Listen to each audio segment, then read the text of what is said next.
আজকে তোমাকে একটা কোরিয়ান গ্লাস স্কিন নিয়ে একটা ভ্রান্ত ধারণা থেকে আমি একটুখানি চেঞ্জ করতে চাইছি। জানি অনেকেই তেড়ে আসবে যে কি বলছে বাবা, কি ভুলভাল বকছে, বাট নয়, এটা ফ্যাক্ট। যারা তোমাদের মাথায় ঢোকাচ্ছে যে ইন্ডিয়ানদের কোরিয়ান গ্লাস স্কিন হওয়া পসিবল, তারা একদমই ভুল ধারণা তোমাদের মাঝখানে ঢোকাচ্ছে।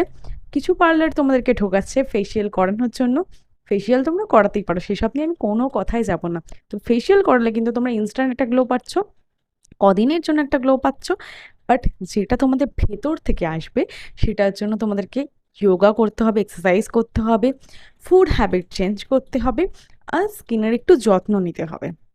তবে গিয়ে তোমরা কিন্তু একটা ভালো গ্লো পেতে পারো। শুধু মুখে মাখলেই কিন্তু গ্লো আসবে না।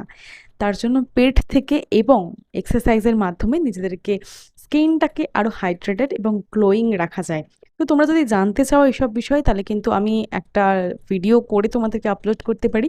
তার জন্য তোমাদের ইন্ট্রোটা দরকার। তোমরা কমেন্ট করো, লাইক করো, ফলো করো এবং জানতে চাও কিনা সেটা অবশ্যই জানাও। আমি নিশ্চয়ই একটা ভিডিও করে আপলোড দেবো।